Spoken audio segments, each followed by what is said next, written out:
En los pasillos olvidados de un edificio que alguna vez fue escuela y luego hospital, las paredes parecen retener más que el eco de pasos antiguos, guardan memorias que han sido borradas, duplicadas o reemplazadas, siguiendo un rastro de aulas selladas, puertas numeradas y objetos que se repiten con variaciones imposibles. El narrador se adentra en un laberinto de expedientes clínicos, proyecciones sin luz y presencias que no pertenecen del todo a este lado de la realidad, entre pulseras hospitalarias con el mismo nombre y distinto destino, habitaciones donde los objetos cambian al volver la vista y sombras de niños con los ojos vendados que esperan en silencio. Se revela un patrón inquietante, archivos espejo, registros gemelos que intercambian lo que la historia oficial quiere borrar. Pero cuanto más se avanza, más difusa se vuelve la frontera entre observador y paciente hasta que las pulseras empiezan a aparecer también en la muñeca de quien investiga. En este lugar, la pregunta no es qué ocurrió, sino cuántas versiones de ti ya han pasado por aquí. Hola, hoy voy a llevarte a un lugar donde nunca pensaste encontrar respuestas. No es una ciudad famosa ni un paraje de postal, sino una calle estrecha, húmeda, que huele a lluvia vieja y madera hinchada. Al fondo, una casa de 2 pisos, con pintura descascarada y ventanas cubiertas de polvo. Pero lo extraño no es su abandono, sino que cada noche, sin falta, las luces de la planta alta se encienden. Nadie entra, nadie sale, y sin embargo, alguien o algo parece estar allí. Pero ten cuidado al final de este viaje. Puede que ya no veas la historia con los mismos ojos. Antes de sumergirnos en esta historia extraña, tómate un segundo para darle like al video y suscribirte, pero solo si las verdades olvidadas y los vacíos en la memoria te intrigan tanto como a mí. Déjame en los comentarios desde dónde y a qué hora estás viendo esto. Quiero saber en qué parte del mundo o más allá estás tú ahora. Ahora respira, vacía tu mente y vamos a abrir las puertas de esas historias que nunca debieron ser enterradas. Te acercas a la verja oxidada, la tocas y el metal vibra como si reconociera tu presencia. No hay timbre, pero en cuanto tu mano roza el picaporte, las luces parpadean invitándote. El interior está intacto como si sus ocupantes hubieran ido hace apenas unos minutos, una taza de café a medio beber, un periódico fechado en 1974, y en la pared del pasillo, una fotografía de familia, aunque el rostro del hombre que debería estar en el centro ha sido borrado con algo parecido a ceniza. Los vecinos recuerdan que aquí vivió una pareja con una hija pequeña.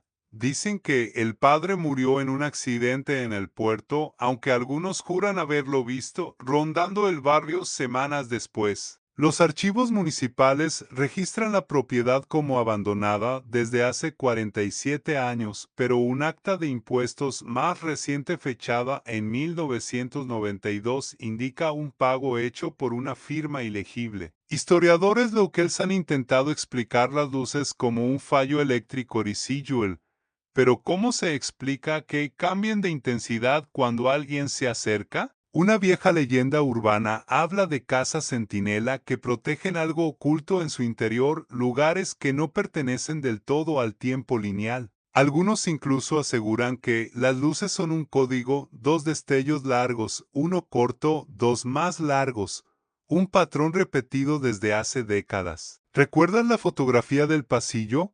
La reconocerás más adelante, pero por ahora basta decir que la niña en la imagen parece mirarte directamente, incluso ahora desde un marco cubierto de polvo. Y si prestas atención puede que escuches, muy tenue, el sonido de pasos en la planta alta. Cruzas el umbral con la certeza incómoda de que, aunque la casa estuvo cerrada por décadas, el aire no huele a encierro. Más bien tiene un aroma extraño, mezcla de lino recién planchado y algo metálico como sangre seca. Sigues el pasillo y notas que cada piso de madera emite un crujido distinto, como si cada tabla recordara un peso diferente. En la mesa del comedor, junto a un florero con pétalos marchitos que parecen intactos desde hace años, hay una carpeta gris.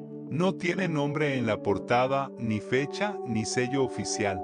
Dentro, hojas amarillentas, algunas manchadas de humedad, otras con bordes quemados. Una en particular capta tu atención, un informe mecanografiado a medias, interrumpido por manchas oscuras que borran palabras clave. En la esquina inferior, un número escrito a mano 4 a 7 a 8, seguido de una firma ilegible. En un rincón, la radio antigua está encendida. El dial, fijo en una emisora muerta, emite un murmullo bajo que, al inclinarte, parece formar sílabas como un susurro en otro idioma. La carpeta cruje en tus manos. Uno de los folios describe la desaparición de un hombre llamado Jacinto Morales, último visto el 12 de marzo de 1965, saliendo del puerto con una maleta negra. El problema es que, según registros públicos, Morales murió en 1962 en un accidente ferroviario. Algunos historiadores sostienen que la confusión se debe a un error de transcripción en los archivos, sin embargo, otros, menos académicos y más obsesionados con teorías ocultistas, hablan de un doble tiempo en el que ciertas personas pueden reaparecer después de su muerte para cumplir tareas pendientes. En el barrio se susurra que Morales era portador de un paquete que jamás llegó a su destino y que la casa con luces podría haber sido su último refugio. Sientes un frío que te sube por la espalda al ver en la última página una anotación a mano: si encuentras esto, no abras el cajón del escritorio.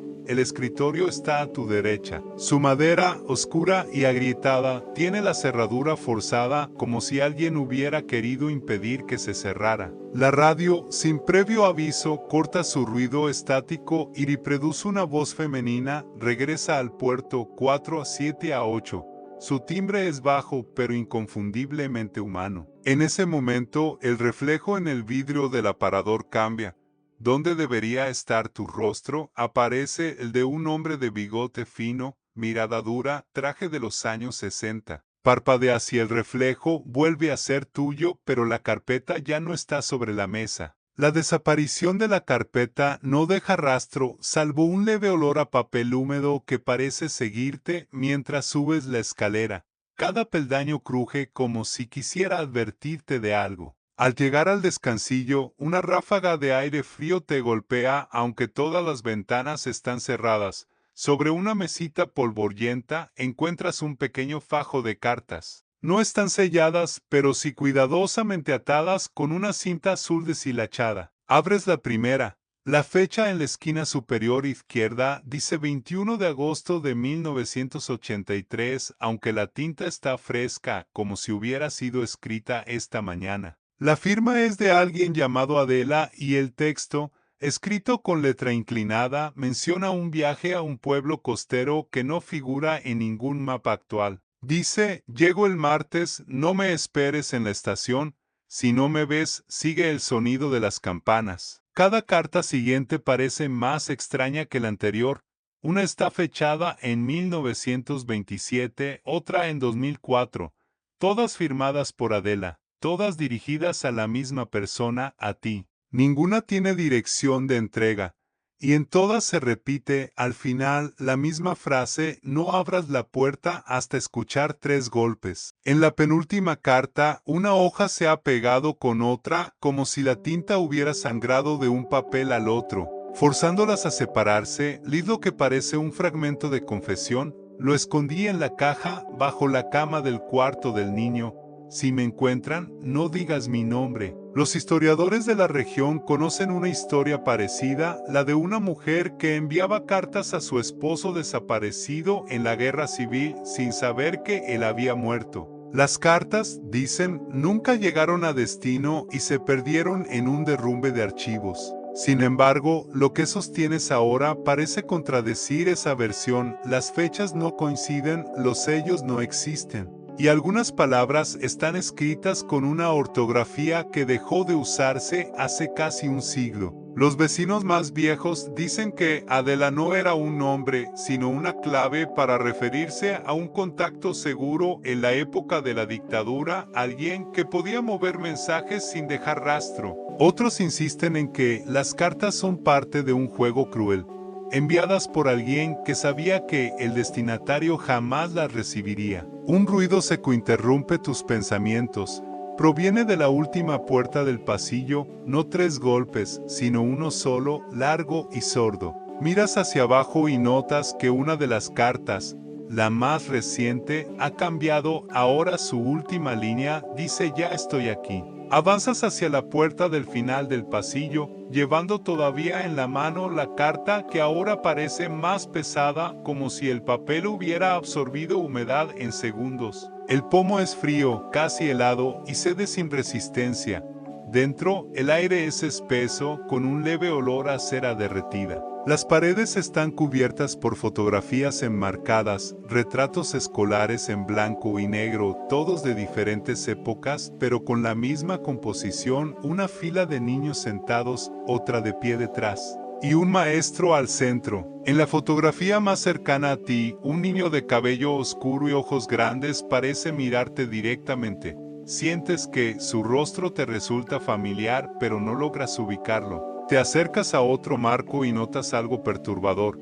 En algunas imágenes el niño está presente, en otras su lugar está vacío, como si jamás hubiera existido. Una mesa en el centro de la habitación sostiene un álbum fotográfico abierto en una página intermedia. Ahí, la misma escena de grupo escolar, pero con una ligera variación: el niño está más cerca del borde de la imagen, como si se moviera entre tomas. Al pie de la página, escrito a mano con tinta azul: Liz, clase 1952, archivo parcial, no difundir. Historiadores locales han debatido sobre un colegio desaparecido a mediados del siglo XX. Oficialmente, el edificio fue demolido tras un incendio en 1953, pero algunos testimonios aseguran que las clases continuaron en un ala intacta, sin registro formal, hasta bien entrados los años 60. Los archivos educativos del municipio carecen de nombres y expedientes de varios niños que, según familias de la zona, simplemente dejaron de estar. Una leyenda cuenta que cada vez que alguien encuentra una de estas fotografías, el niño del retrato se manifiesta de alguna forma: un susurro, un objeto que cambia de lugar, o la aparición de una sombra detrás de ti. Al levantar la vista del álbum, el marco más cercano ya no contiene una imagen.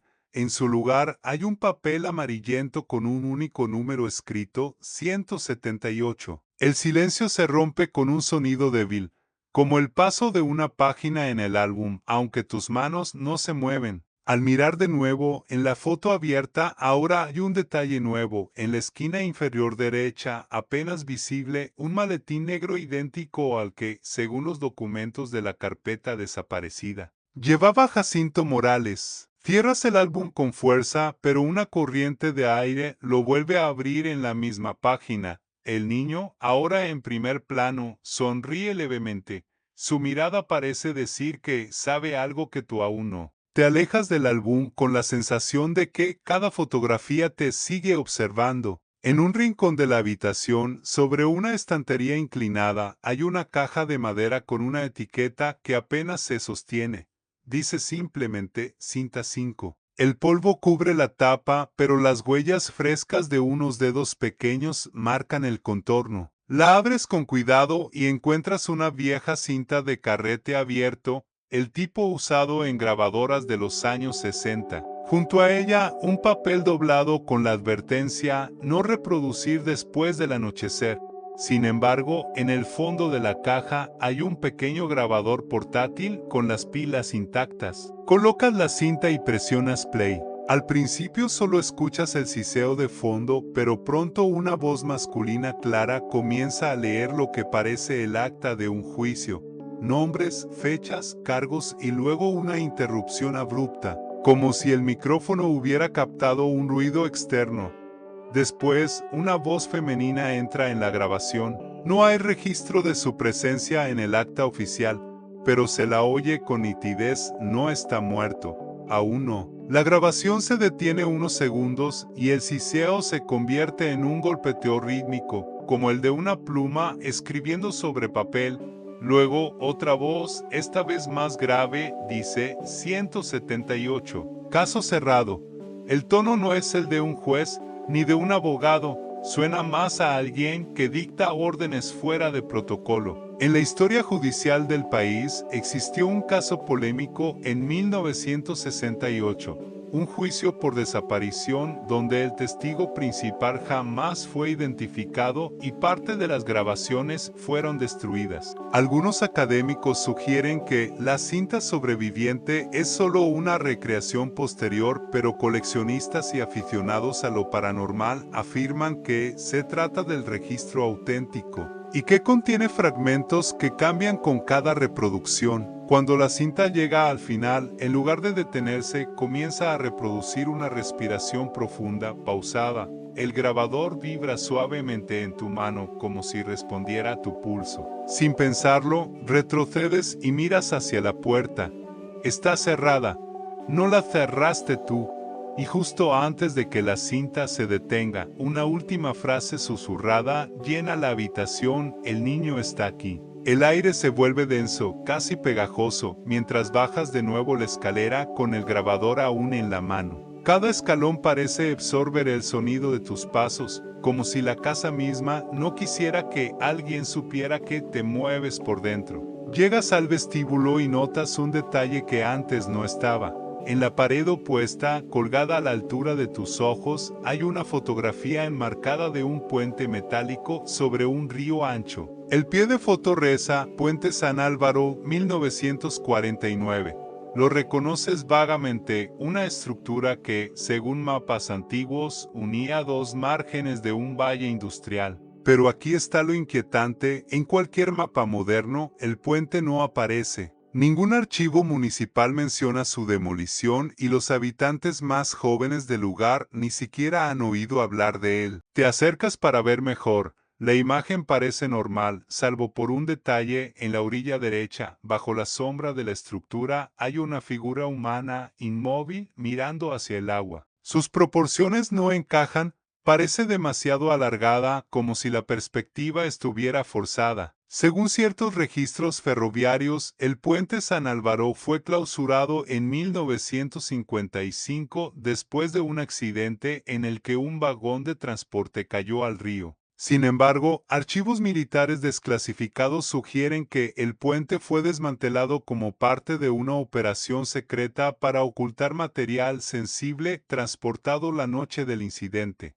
Algunos historiadores rechazan esa teoría, argumentando que se trata de una confusión con otro puente destruido en la década de 1970. En el pueblo, la leyenda es distinta. Cuentan que el puente no se derrumbó y fue demolido, sino que desapareció una noche tragado por la niebla, dejando a un grupo de trabajadores atrapados en el lado opuesto. Desde entonces, en las madrugadas de invierno, algunos aseguran ver su silueta reaparecer por unos segundos antes de desvanecerse otra vez. Sin previo aviso, el vidrio del marco se empaña como si alguien hubiera exhalado sobre él. Entre el vapor aparece un número escrito con un dedo invisible: 478. Parpadeas y el número se desvanece. El grabador en tu mano, que hasta ahora estaba apagado, emite un clic mecánico y una voz conocida, la misma de la cinta anterior, susurra: cruza si te atreves. La voz del grabador se apaga, pero el eco de esas palabras sigue vibrando en tu cabeza mientras entras en el salón contiguo. Allí, contra una pared desconchada, hay un archivador de metal oxidado. Todos los cajones están cerrados con llave, menos uno, entreabierto. Lo abres y encuentras una carpeta más pequeña que las anteriores, envuelta en papel encerado. Al retirarlo, ves el título escrito a máquina: Paciente 178. Dentro hay solo 3 hojas. La primera es un formulario médico incompleto, con la mayoría de los campos tachados en tinta negra. Lo único leyable es una fecha: 9 de abril de 1958, y un símbolo dibujado a mano en el margen, un círculo atravesado por una línea vertical. La segunda hoja contiene lo que parece un electroencefalograma interrumpido, con picos bruscos y líneas planas que alternan sin patrón lógico. La tercera es la más perturbadora: una fotografía en blanco y negro de una niña de unos 12 años, sentada en una cama metálica, mirando hacia la cámara con expresión neutra. En su muñeca izquierda lleva una pulsera de hospital con el número 178. En los registros históricos de hospitales psiquiátricos, el número 178 aparece asociado a un paciente masculino ingresado por trastornos de memoria agudos en 1942. Sin embargo, según otro archivo parcialmente desclasificado, el mismo número fue asignado en 1958 a una niña sin identificación que apareció de la nada en una estación de tren. Algunos investigadores sugieren que se trataba de un error administrativo. Otros creen que la numeración no era para identificar personas, sino casos que se repetían en distintas épocas. En la tradición oral existe un mito sobre los pacientes sin sombra, individuos que no dejan huellas físicas de su existencia y cuya memoria es borrada de la mente de todos, salvo de unos pocos. Se dice que estos pacientes siempre llevan un número y que ese número reaparece en documentos, cartas o fotografías mucho después de que hayan desaparecido. Mientras sostienes la carpeta, notas que el símbolo dibujado en la primera hoja parece coincidir con una marca grabada en el lateral del archivador. No la habías visto antes. Cuando pasas el dedo por encima, sientes un leve calor como si alguien lo hubiera hecho recientemente. En ese instante, un golpe seco resuena en el piso superior. No uno ni tres, sino dos ejidos de un silencio absoluto. El silencio posterior a los dos golpes es tan profundo que puedes oír tu propia respiración. Sin saber por qué, subes las escaleras otra vez, llevando la carpeta de paciente 178 bajo el brazo. En el pasillo, una puerta entreabierta deja escapar un olor a óxido y grasa vieja. Empujas suavemente y descubres una habitación pequeña apenas iluminada por una ventana cubierta de telarañas. En el centro, sobre una mesa, descansa un cuaderno de tapas negras cubierto de polvo. Lo abres y ves que cada página está escrita con letra menuda y apretada, sin márgenes ni títulos. Al principio parecen simples anotaciones de viajes en tren, horarios, nombres de estaciones, referencias a pasajeros. Pero a medida que avanzas, las entradas se vuelven más inquietantes. 8 de mayo el vagón 4 no llegó. Pero lo oí pasar, 11 de mayo pasajeros sin rostro, todos miraban la ventanilla. En una página hacia el final hay un dibujo rudimentario de un accidente ferroviario, vagones descarrilados, humo y siluetas humanas caídas en la vía. Lo extraño es que, según los registros oficiales, ese accidente jamás ocurrió. Y, sin embargo, reconoces el puente dibujado, el mismo de la fotografía del puente San Álvaro. En los anales de la compañía ferroviaria hubo un caso de pérdida de material en un trayecto nocturno en 1955, pero no se menciona ningún accidente. Algunos historiadores afirman que fue un simple retraso por niebla. Otros sugieren que un tren entero desapareció esa noche y que, para evitar el escándalo, se inventó un informe falso. La leyenda que circula entre viejos ferroviarios es más oscura, un tren fantasma que recorre una vía que ya no existe, llevando siempre a los mismos pasajeros, ninguno vivo. A veces, dicen, se detiene para recoger a alguien nuevo y nunca lo devuelve. Cuando cierras el cuaderno, notas que la tapa está caliente como si hubiera estado expuesta al sol, pero no hay sol. Por la ventana, la luz exterior se ha vuelto extrañamente gris. Al mirar de nuevo el último dibujo, descubres algo que antes no estaba entre los pasajeros, una figura pequeña de cabello oscuro con una pulsera que lleva el número 178. Guardas el cuaderno con cuidado como si pudiera desintegrarse en tus manos y avanzas hacia la siguiente habitación del pasillo. La puerta está asegurada con un candado oxidado que se detrás un tirón más fuerte de lo esperado. Un olor seco, denso, te envuelve, papel viejo, cuero y polvo acumulado durante décadas. Ante ti, una biblioteca sellada, un salón rectangular con estanterías hasta el techo. Las ventanas están tapiadas desde fuera, pero una luz tenue se filtra por las rendijas, creando rayos que flotan sobre el polvo en suspensión. Al acercarte a los estantes, notas que muchos libros están intactos, salvo por un detalle: en casi todos, las páginas centrales han sido arrancadas con precisión quirúrgica. Un atril en el centro sostiene un volumen abierto. Es un registro municipal encuadernado en piel con listados de nombres y fechas. La sección que debería corresponder a 1953 está vacía. Solo quedan las huellas rectangulares de las páginas arrancadas. En la parte inferior, alguien ha escrito a lápiz: los borraron, pero aún caminan entre nosotros. Historiadores de la región han discutido durante años sobre la desaparición de esos registros. La explicación oficial: un incendio en el archivo central. Sin embargo, varios académicos que revisaron documentos periféricos aseguran que las páginas fueron retiradas antes del supuesto incendio. La versión popular es distinta. Se dice que la biblioteca fue sellada por orden de un funcionario que encontró entre sus estantes un libro que no sabía estarse quieto cada vez que alguien lo abría. Las fechas y nombres cambiaban, haciendo imposible ubicar a las personas en el tiempo. Quienes lo leyeron afirman que, días después, comenzaron a olvidar detalles de su propia vida. Entre los libros mutilados encuentras uno diferente, pequeño, sin título, con las cubiertas de cartón áspero. Al abrirlo, descubres que cada página está escrita con la misma caligrafía que el cuaderno del tren. En la última hoja, una frase solitaria: paciente 178, ¿sabe dónde están las páginas? Un ruido de metal retumba en algún lugar del salón. No hay nadie más, pero el atril se ha movido ligeramente, como si alguien invisible acabara de pasar junto a él. Sales de la biblioteca sellada con el pequeño libro apretado contra el pecho.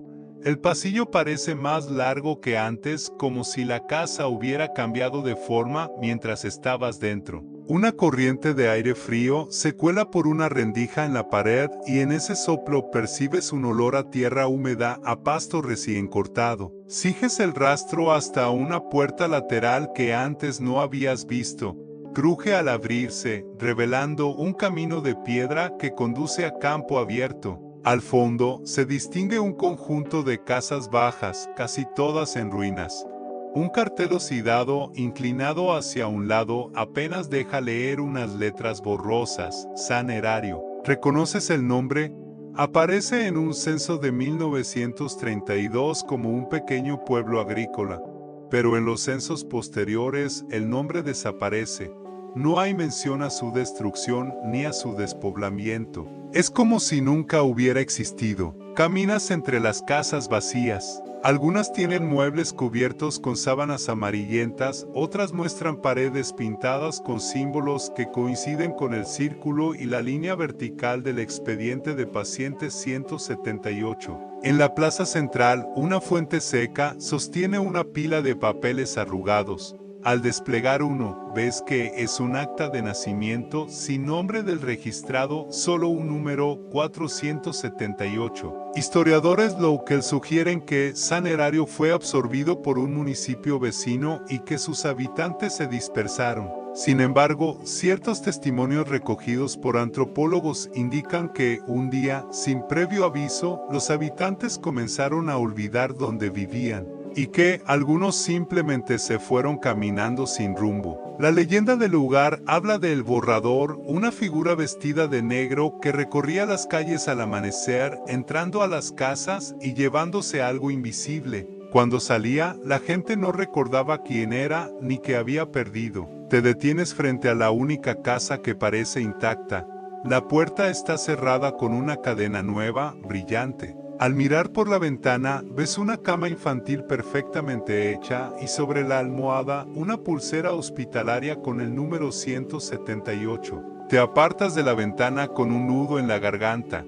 El aire en San Erario se siente más pesado, como si estuvieras respirando recuerdos ajenos. Regresas por el camino de piedra hacia la casa original, pero al entrar notas algo distinto en una de las habitaciones del pasillo, antes vacía. Hay ahora un proyector de 8 milímetros apuntando a una sábana colgada en la pared. El carrete ya está colocado, girando lentamente sin que nadie lo accione. La imagen comienza con una escena doméstica, una familia en el jardín trasero, un perro jugando con los niños, el sol filtrándose entre los árboles. La calidad es granulada, pero la calidez de la luz hace que parezca una memoria viva. Sin embargo, a los pocos segundos notas algo inquietante. Detrás de ellos, en la sombra de la casa, se mueve una figura. Es alta, delgada, inmóvil al principio, pero a medida que la familia cambia de posición, también lo hace ella. Intentas concentrarte en los rostros de los miembros de la familia, pero cada vez que la cámara los enfoca, la figura del fondo se acerca un poco más. No hay sonido, solo el golpeteo suave del proyector. Finalmente, en un plano demasiado cercano, la figura queda parcialmente iluminada. Es un niño, pero sus facciones son imprecisas, como si hubieran sido borradas del celuloide. En los archivos de Cine Emeter existen varias leyendas sobre metraje intervenido, películas caseras donde aparece gente que no estuvo presente en la grabación. Algunos académicos atribuyen esto a dobles exposiciones accidentales o a daños en la cinta. Otros insisten en que se trata de un fenómeno imposible de explicar con fallos técnicos. Un coleccionista anónimo en una carta que circula entre foros privados asegura haber visto esta misma secuencia décadas atrás. Afirma que la figura del niño, aunque cambie de contexto, siempre mira directamente al espectador en el último fotograma. Cuando la proyección llega a ese instante final, sientes un escalofrío. El niño, ahora a menos de 1 metro de la cámara, inclina la cabeza y en su muñeca brilla una pulsera hospitalaria con el número 178. El carrete se detiene con un chasquido seco. El silencio posterior es tan denso que puedes escuchar tu propio pulso. La sábana sigue colgando, pero en su centro hay ahora una mancha húmeda que se expande lentamente como si algo estuviera filtrándose desde el otro lado. Te acercas y tocas la tela, está fría, más fría que el aire de la habitación. La retiras y detrás solo encuentras la pared, excepto que la pintura está agrietada y deja entrever un hueco del tamaño de una caja. Metes la mano y sacas un paquete envuelto en papel marrón, atado con cuerda de cáñamo. Lo abres con cuidado.